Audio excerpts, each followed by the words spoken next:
I'm standing here in this exquisite chapel of St. George at Windsor Castle, so close to where my beloved mother, the late Queen, is laid to rest with my dear father.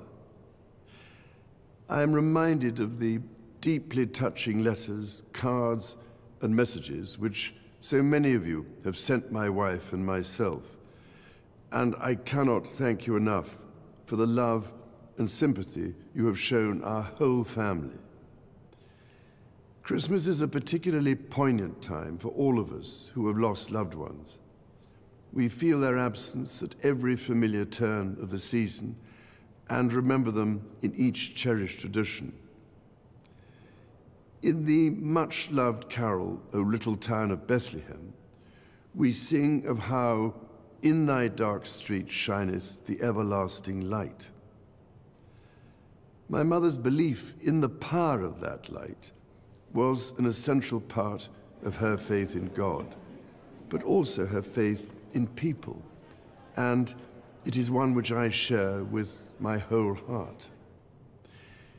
It is a belief in the extraordinary ability of each person to touch with goodness and compassion the lives of others and to shine a light in the world around them. This is the essence of our community and the very foundation of our society. We see it in the selfless dedication of our armed forces and emergency services, who work tirelessly to keep us all safe, and who perform so magnificently as we mourn the passing of our late Queen. We see it in our health and social care professionals, our teachers, and indeed all those working in public service, whose skill and commitment are at the heart of our communities.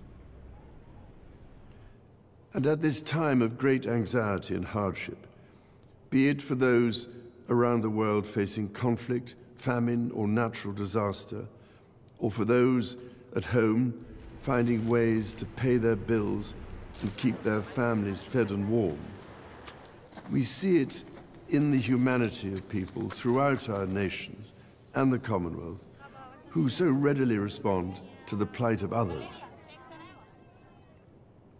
I particularly want to pay tribute to all those wonderfully kind people who so generously give food or donations, or that most precious commodity of all, their time, to support those around them in greatest need, together with the many charitable organizations which do such extraordinary work in the most difficult circumstances.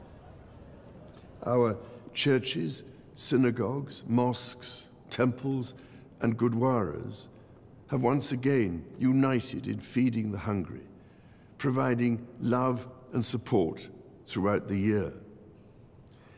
Such heartfelt solidarity is the most inspiring expression of loving our neighbour as ourselves. The Prince and Princess of Wales recently visited Wales, shining a light on practical examples of this community spirit. Some years ago, I was able to fulfill a lifelong wish to visit Bethlehem and the Church of the Nativity.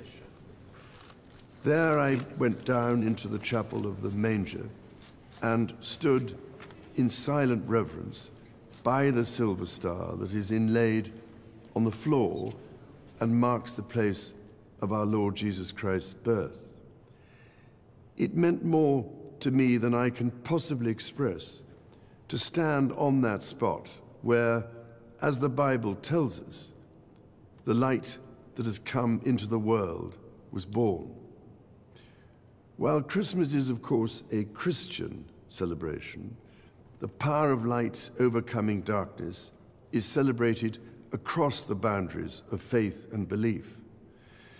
So whatever faith you have, or whether you have none, it is in this life-giving light and with the true humility that lies in our service to others that I believe we can find hope for the future. Let us therefore celebrate it together and cherish it always. With all my heart, I wish each of you a Christmas of peace, happiness, and everlasting light.